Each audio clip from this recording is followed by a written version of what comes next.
نحمدہ و نصلی علی رسولہ الکریم اما بعد فاعوذ باللہ من الشیطان الرجیم بسم اللہ الرحمن الرحیم۔ یہ والا کویسچن جو ہے نا، یہ مارچ کے مہینے میں بہت زیادہ شروع ہو جاتا ہے۔ اکثر ہوتا یہ ہے کہ جب بھی کوئی چیلنج آتا ہے یا یہ کہ کوئی مسئلہ شروع ہوتا ہے تو اس کے بعد وہی بات ہے کہ everyone wants to know کہ جی کیا ہے اور کیا پرابلم ہے، اور میں نے دیکھا ہے کہ اس میں نا فرسٹریشن کا لیول بہت زیادہ ہو جاتا ہے۔ پھر دوسرے اینڈ پہ میں نے ایک اور چیز بہت زیادہ آبزرو کی اور میں نے یہ دیکھا ہے کہ ویمن رائٹس کے اوپر اسلام ہمیں کیا کچھ دیتا ہے۔ میرا نہیں خیال کہ آپ کے پلیٹ فارم پہ جتنی بھی خواتین ہیں ان میں سے کوئی ایسی ہو جو کہے کہ مجھے نہیں پتہ۔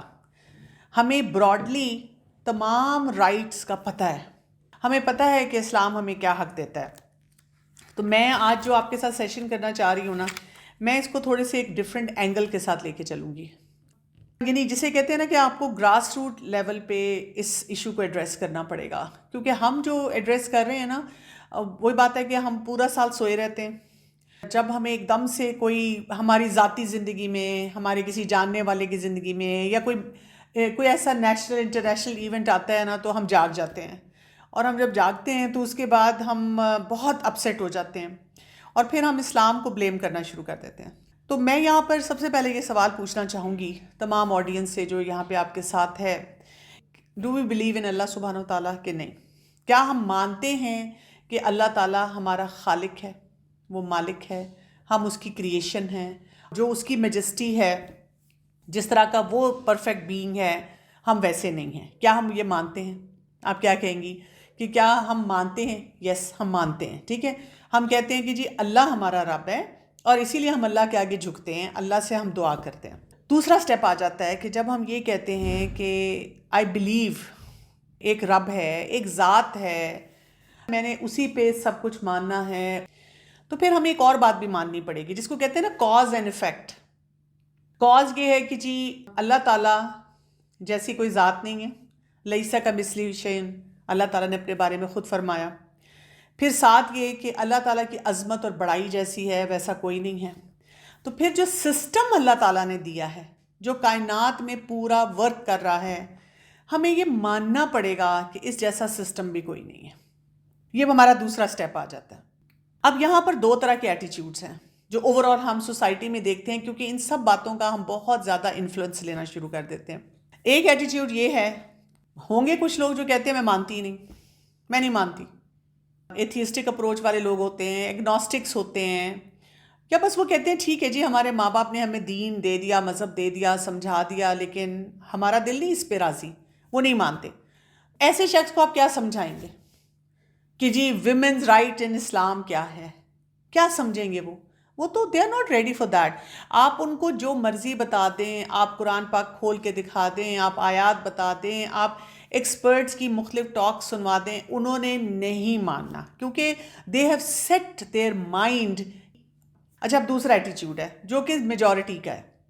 میجورٹی کا ایٹیٹیوڈ یہ ہے، ہم مانتے ہیں، ہم اللہ کو مانتے ہیں، ہم اللہ سے دعا کرتے ہیں، ہم کہتے ہیں اللہ ہمیں پیدا کرنے والا ہے۔ لیکن یہاں پہ بھی اب دو کیٹیگری کے لوگ ہیں۔ ایک کیٹیگری وہ ہے جو بہت کنفیوزڈ ہے، یعنی اللہ کو ہم خالق بھی مانتے ہیں، اللہ تعالیٰ کا جب ذکر آتا ہے تو ہمارے دل کی بھی کیفیت بدلنا شروع ہو جاتی ہے، لیکن جب ہم اللہ تعالیٰ کے احکامات کو دیکھتے ہیں، ایسی کنفیوژن ہمارے اندر چل رہی ہے کہ ہم سے چیزیں نہیں ہینڈل ہوتی۔ ایسے لوگوں کو کیا کرنے کی ضرورت ہے؟ ایسے لوگوں کو چاہیے یہ کہ وہ قرآن کو پراپرلی پڑھیں، سمجھیں، کسی اسکالر کے ساتھ پڑھیں، کسی ٹیچر کے ساتھ پڑھیں، احادیث کو پڑھیں، سیرت کا مطالعہ کریں، اور کیونکہ وہ اللہ کو مانتے ہیں لیکن کیونکہ ان کے پاس علم نہیں ہے، جسے کہتے ہیں نا زمین تھوڑی بنجر ہے، تو جب آپ اس بنجر زمین کو تھوڑا سا اس میں کھاد ڈالیں گے، اس کو پانی دیں گے، اس کے بنجر پن کو ختم کرنے کی کوشش کریں گے، تو انشاءاللہ پھر جب ہم بات کریں گے نا کہ جی اسلام عورتوں کو کیا حقوق دیتا ہے، اس میں جو آپ کو لطف آئے گا اور جو آپ کی کیفیت ہوگی وہ ان ایکسپلینیبل ہوگی۔ اب دوسری کیٹیگری ہے، دوسری کیٹیگری کہتی ہے کہ جی ہم مانتے ہیں۔ اچھا، اب مانتے ہیں تو پھر آپ پریکٹس کریں۔ اگر آپ مان رہے ہیں، آپ کہہ رہے ہیں اللہ کا حکم ہے، تو جو بھی آپ کو نظر آتا ہے ہم اس کو پھر پریکٹس، کیونکہ یہ پھر وہی بات ہے کہ وہ ڈیپ ڈائیورز بنیں گے، وہ پھر سوسائٹی میں بھی جا کے بتا سکیں گے، ان کا خود دل گواہی دے گا کہ جو ہم کر رہے ہیں وہ بالکل درست ہے۔ اچھا، اب تھوڑا سا اس سے آگے چلتے ہیں۔ ہم اس وقت یہ ایک جسے کہتے ہیں نا فارمولا لے لیتے ہیں کہ جی ہم مان رہے ہیں کہ مسلمان ہونے کے ناطے کہ اللہ سبحانہ و تعالیٰ کی ذات، اس کی بڑائی، اس کا سسٹم پرفیکٹ۔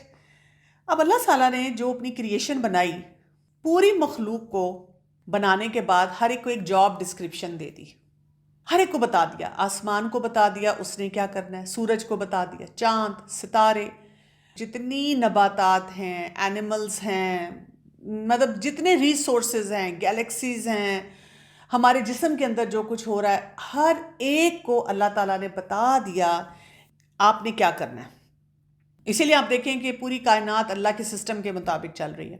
اور جو انسان ہیں، جب ان کو بنایا، جب ان کو کہہ دیا، جیسے سورہ زاریات کی آیت نمبر 56 کو ہم دیکھیں، اس میں اللہ سبحانہ تعالیٰ نے فرمایا وَمَا خَلَقْتُ الْجِنَّ وَالْإِنسَ إِلَّا لِيَعْبُدُونَ، اور نہیں بنایا ہم نے انس اور جن کو مگر اپنی عبادت کے لیے۔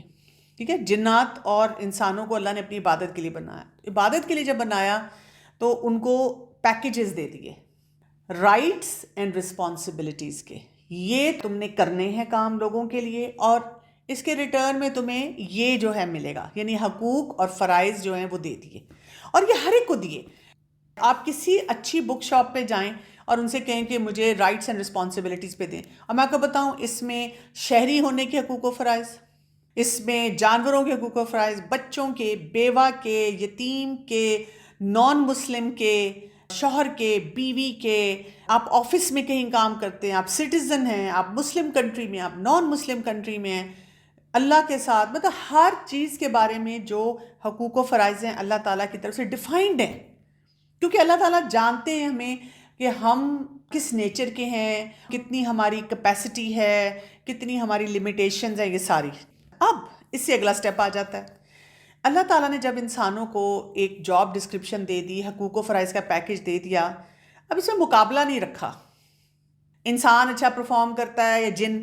اچھا، سورج اور چاند کو مقابلہ دے دیا کہ دیکھو دیکھتے ہیں تم میں سے کون آگے بھاگتا ہے، جلدی جلدی جا کے اپنا کام کرتا ہے۔ کسی کو یہ کنفیوژن نہیں ڈالی۔ جیسے آپ دیکھیں نا آج کے دور میں لوگ کہتے ہیں کہ کمپٹیشن جو ہوتا ہے وہ اپنی ذات کے ساتھ ہونا چاہیے۔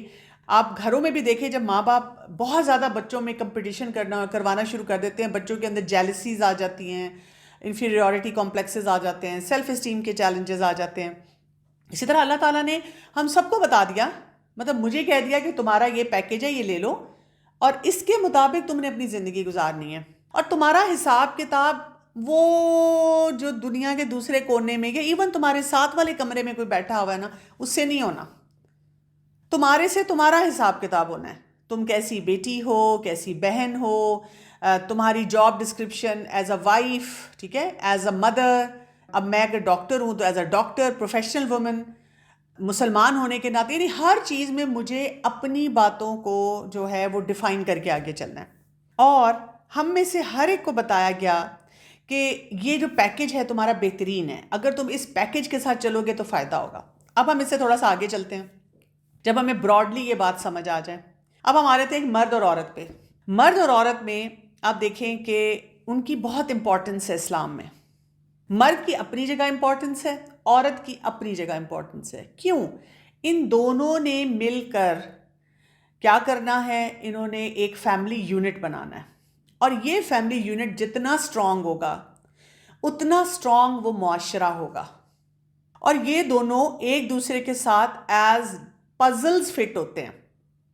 اگر آپ کوئی بھی کہیں سے پزل اٹھائیں گے نا، پزل میں دو پیسز کوئی بھی ایک جیسے نہیں ہوں گے، they are always going to be different, but جب آپ ان کو صحیح جگہ رکھیں گے تو دے ول فٹ ان پرفیکٹلی، مزہ آ جائے گا آپ کو کہ اچھا یہ ایسے فٹ ان ہو گیا۔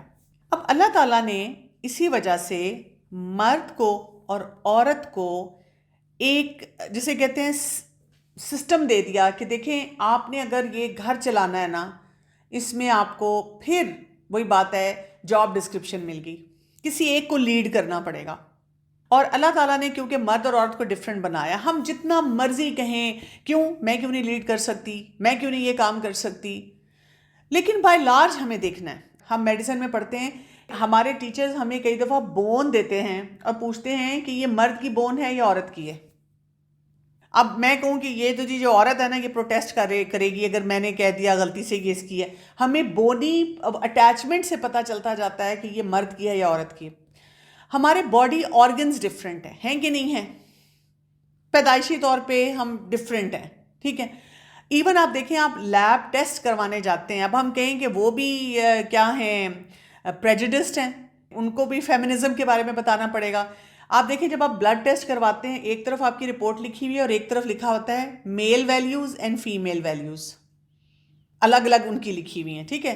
سائیکالوجسٹ سے پوچھ لیں، ایکسپرٹ سے پوچھ لیں، کسی فیلڈ میں چلے جائیں، میڈیسن میں، ہر جگہ میں پتہ چلتا ہے man is different, female woman is different. ان دونوں کو کہا گیا کہ اپنے اپنے رول کو سمجھو اور اس کو پرفارم کرو. اب ہم اس سے اگلے سٹیپ پہ آ جاتے ہیں. اس سے اگلا سٹیپ یہ ہے کہ اسلامک لاء نے تو عورت کو بہت ویلیو دے دی، بہت ویلیو دے دی. پرابلم کیا ہے؟ It is not applied. یعنی آپ قرآن کھولیں، آپ احادیث پڑھیں، عورت کا جو مقام ہے میں کہتی ہوں مرد کا وہ نہیں ہے. یعنی اللہ تعالیٰ نے عورت کو اتنی آزادی دی، اتنی ریلیکسیشنز دیں اور اتنی پروٹیکشن دی کہ کسی اور مذہب میں نہیں ملے گی. مسئلہ یہ ہے کہ ہمارے پاس لا موجود ہے لیکن اصل فرسٹریشن ہماری یہ ہوتی ہے وہ اپلائی نہیں ہو رہا. اچھا، اب وہ جب اپلائی نہیں ہو رہا تو ہم پھر اس کی باریکی کو نہیں سمجھ رہے. اب باریکی کیا ہے؟ میں نے کچھ لسٹ میں بنا رہی تھی اپنے سامنے. مثلا وراثت میں ایک عورت کو اس کا حق نہیں دیا جاتا، اور یہ بڑی بڑی اچھی فیملیز میں ہے. یعنی جو عام گھرانے ہیں ان میں تو یہ مسئلے مسائل چل ہی رہے ہیں لیکن وراثت میں نہیں دیا جا رہا. لیکن آپ مجھے بتائیں، میں یہ پوچھتی ہوں کہ ہم یہ تو کہتے ہیں کہ دس از میل ڈومینیٹڈ سوسائٹی، اس کو وراثت میں حق نہیں ملا، لیکن وہ جو ماں بیٹھی ہوئی تھی وہ اپنے بیٹوں کو کیا سکھا رہی تھی؟ وہ جو بہن بیٹھی ہوئی تھی، وہ جو بیوی تھی، یعنی اگر میرا ہسبینڈ اپنی بہنوں کو ان کا حق نہیں دے رہا تو میں کیا کر رہی ہوں ایز اے فیمیل؟ میں نہیں کہ دیکھیں نا، اس طرح کی فیمیل تو کہہ رہی ہیں بھائی نے حق نہیں دیا، لیکن میں بھی تو ساتھ بیٹھی ہوئی ہوں، میں بھی تو فیمیل ہوں. کہنے کا مطلب یہ ہے اس وراثت کے حق کو دینے میں بھی اتنی خواتین انوالوڈ ہیں جو اپنا رول نہیں پلے کر رہی. یعنی وہ یہ نعرے تو اٹھوا رہی ہیں، یہ فرسٹریشنز تو کروا رہی ہیں کہ جی عورت کو حق نہیں مل رہا. اچھا، ہریسمنٹ پہ آ جائیں. ہریسمنٹ کا ہمارا بہت بڑا مسئلہ ہے کہ جی ہماری بچیاں لیڈیز نکلتی ہیں تو ان کو بہت تنگ کیا جاتا ہے. اب آپ دیکھیں کہ اس کے لیے ہمارے سسٹم میں سمپل سی بات دے دی گئی تھی، بریڈ ارنر کون ہے؟ کون ہے؟ میل ہے. مرد کو کہا گیا، جس میں اس کو قوام کا درجہ دیا گیا، وہاں اسے بتایا گیا اس لیے کہ تم کماتے ہو اور تمہارا فرض ہے کہ تم کماؤ گے اور تم گھر والوں پہ لگاؤ گے. یہ رول کیوں بنایا گیا تھا؟ تاکہ ایک معاشرے میں عورت کو پروٹیکشن دی جائے، وہ اپنے گھر پہ فوکس کر سکے. یہ نہیں کہ اس کو گھر میں قید کیا گیا ہے، بلکہ اللہ تعالیٰ کو پتہ ہے نا کہ مرد کا کیا نیچر ہے، عورت کا کیا نیچر ہے، تو اس کی پروٹیکشن کے لیے کیا گیا. اچھا، پھر اب ہم دیکھیں کہ اگر ایک لڑکی جو ہے نکلتی ہے، کو فرض کریں مرد بھی کما کے لا رہا ہے لیکن اس کو وہاں پر جیسے اپنی جاب پہ جانا ہے یا ایجوکیشن کے لیے نکلنا ہے، تو اگر وہ کام کرنا چاہتی ہے، وہ ٹیلنٹڈ ہے، وہ پوٹینشیل والی ہے، یا یہ کہ اس کی گھر کی ایسی نیڈ ہے، تو پھر وہ کیا کرے؟ وہ اپنی باؤنڈری سیٹنگ کے ساتھ جائے. عورت کو سمجھایا گیا کہ تم کس طرح بات کرو گی، مردوں کے ساتھ کیسے بات کرو گی، تمہارا ڈریس کوڈ کیسا ہوگا، تم نے کتنی دیر باہر رہنا ہے، کتنے کام کے لیے باہر رہنا ہے، کیسے تمہارا بیہیویئر ہوگا، کیسی تمہاری انٹریکشن ہوگی. مرد کو بھی سکھایا گیا. سب سے پہلے تو مرد کو کہا گیا تھا کہ آنکھیں اپنی نیچی رکھو، don't look at her, don't stare at her. پھر آپ دیکھیں کہ کتنے گھر ہمارے ایسے ہیں جہاں پہ مرد موجود ہیں، بھائی موجود ہیں، باپ موجود ہیں، لیکن وہ بیکار ہیں، نکمے ہیں، کام نہیں کرتے. میں پرسنلی کتنی خواتین کو جانتی ہوں، وہ یہ کہتی ہیں کہ جی وہ میرے ہسبینڈ کو نا نوکری نہیں مل رہی. اب جیسے کووڈ کی وجہ سے آپ دیکھیں کہ سچویشن اور ڈیفیکلٹ ہو چکی ہے، بہت سے گھروں میں لوگوں کو نوکریاں وغیرہ نہیں مل رہی ہیں، دے آر ورڈ. اچھا، وہ خواتین پتہ کیا کہتی ہیں؟ وہ مجھے کئی دفعہ مشورہ لیتی ہیں کہ ڈاکٹر صاحبہ کیا خیال ہے کہ میں نوکری کر لوں؟ میں کہتی ہوں آپ کیا نوکری کریں گی؟ وہ کہتی میں جی 3-4 ٹیوشنز پڑھا لوں گی. تو میں کہتی ہوں آپ کے ہسبینڈ کیا کرتے ہیں؟ کہتی نہیں، وہ کہتے ہیں دس از بلو مائی ڈگنیٹی کہ میں ٹیوشن پڑھاؤں، تم پڑھاؤ، میں نہیں پڑھاؤں گا. اچھا، اور وہی بات ہے کہ پھر ان کی ماں بہنیں باقی بھی تو فیمیلز گھر میں ہیں، وہ کیوں نہیں ان کو کہتی؟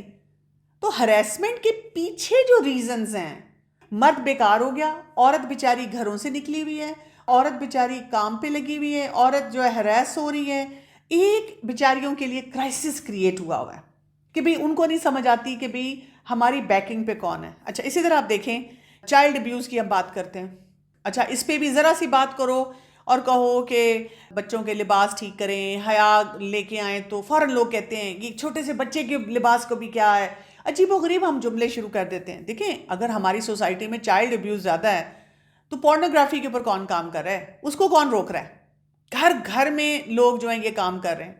اسی طرح آپ دیکھیں کیئر ٹیکرز کو کیا سکھایا گیا اسلام میں کہ کیئر ٹیکرز نے کس طرح سے اپنی رسپانسبلٹی کو جو ہے وہ کرنا ہے. اسی طرح سے ماں کو فری نہیں کیا جاتا. ایک خاتون جو ہے وہ بڑے بڑے خاندانوں میں بیچاری پسی ہوئی ہے، اس کو بس مرد نے کہا ہوا ہے یا باقی کا لیڈیز نے بھی کہا ہوتا ہے کہ جی اب یہ بہو ہے تو یہ سارے خاندان کی خدمت کرے. اچھے اچھے گھروں میں نے دیکھا ہے کہ جی نوکروں کو فارغ کر دیا جاتا ہے اور وہ بیچاری جو ہے وہ بچوں کو ٹائم نہیں دے پاتی. بچے اس کے کئی دفعہ ابیوز ہو رہے ہیں اور بہت ساری زیادتیاں ہو رہی ہیں کیونکہ وہ جی گھر والوں کے سارے کام کر رہی ہے کہ جی یہ بہو سے ہی ہم نے سارے کام کروانے. اچھا، پھر آپ دیکھیں کہ ولی کی بات آ جاتی ہے. ولی کے اوپر بھی بڑے لوگ باتیں بناتے ہیں. دیکھیں، ولی کو ایجوکیٹ کیوں نہیں کیا جاتا؟ ایک ماں ہی ہے، ایک عورت ہی ہے نا، وہ اس کو ایجوکیٹ کیوں نہیں کر رہی کہ بیٹا تم اپنی بیٹی کے لیے ولی ہوگے، اپنی بہن کے لیے ولی ہو، تو جہاں جہاں تم ولی ہو تو you need to understand that role. یہ تمہاری انا کا مسئلہ نہیں ہونا چاہیے. ماں نے اگر بچپن سے سکھایا ہوگا تو وہ بہت سارے فیکٹرز کو انڈرسٹینڈ کرے گا لڑکا جو ہوگا کہ بڑا ہو کے. ہماری جیسے کئی لوگ مائیں کہتی ہیں کہ میں نے بڑی کوشش کی لیکن گھر میں ہمارا وہ سسٹم ایسا ہے کہ جی باقی لوگوں نے اسے سکھا دیا. اس لیے کہ بہت سی خواتین سینسیبل طریقے سے میٹرز کو اپروچ نہیں کرتی. انہوں نے بس ایک موومنٹ سنی، موومنٹ سن کے انہوں نے فرسٹریشن کا اظہار کیا، کڑنا شروع کیا، رونا دھونا اور ایسی ایسی باتیں جو امپریکٹیکل قسم کی ہے کہ جس سے کوئی حاصل نہیں ہوا. ڈومیسٹک ابیوز پہ آ جائیں آپ. ڈومیسٹک ابیوز بھی جو ہے اس کی جتنی شکلیں ہمیں نظر آتی ہیں، آپ سوچیں شادی سے پہلے کتنی بچیوں کو ایجوکیٹ کیا جاتا ہے. ہم اگر ایجوکیٹ کرتے ہیں تو یہ کہتے ہیں اگر تم پہ کسی نے ہاتھ اٹھایا گھر چھوڑ کے آ جانا. نہیں، آپ نے پہلے اس کی پرسنالٹی کو ایسا کیوں نہیں بلڈ کیا، اس کو پتا چلے کہ جی میں نے وہاں پہ رہنا کیسے ہے.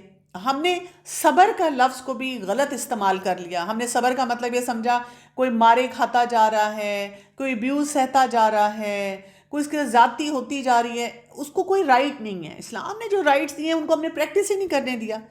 تو میں جو اصل بات آپ سے کہوں گی نا، جس چیز کے اوپر ہمیں توجہ دینے کی ضرورت ہے، اپنے آپ کو اور دوسرے لوگوں کو ایجوکیٹ کرنے کی ضرورت ہے. اور ایجوکیشن یہ نہیں ہے کہ ہم ویمنز لبریشن کے نام پہ ایجوکیشن کریں.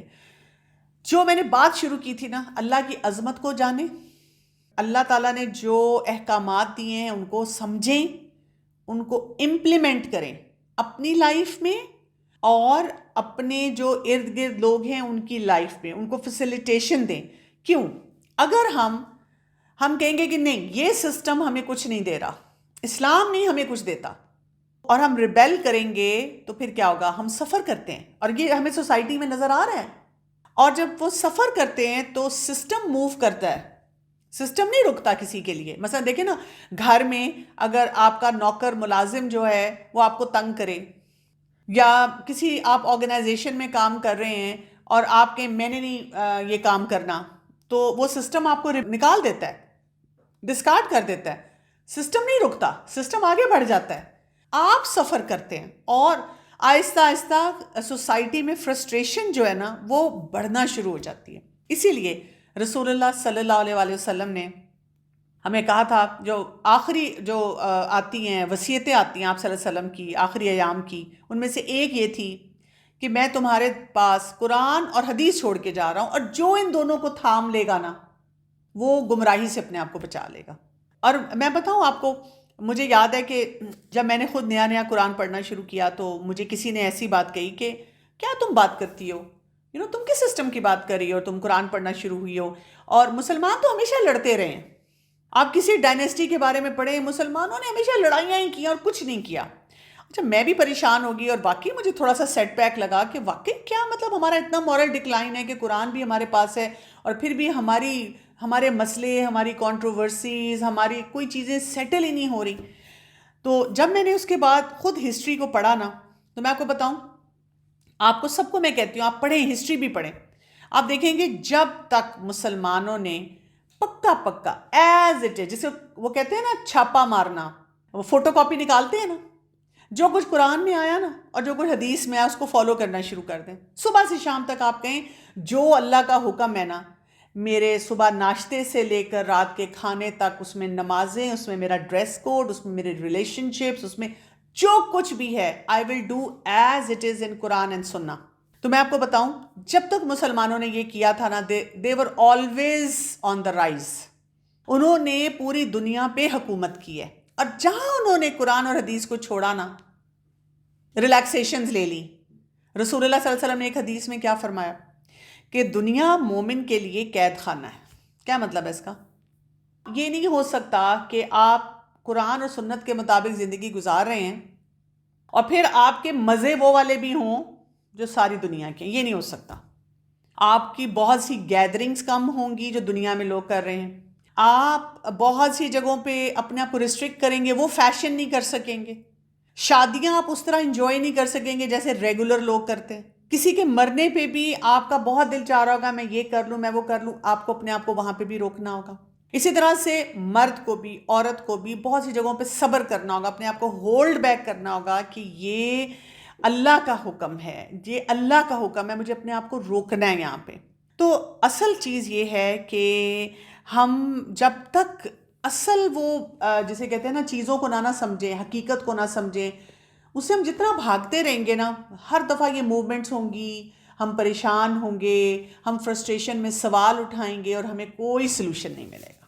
تو بس یہ میرا ایک پرسپیکٹیو ہے جو میں نے آپ کو بتایا. اب اگر آپ کچھ پوچھنا چاہیں تو پلیز ضرور پوچھیے.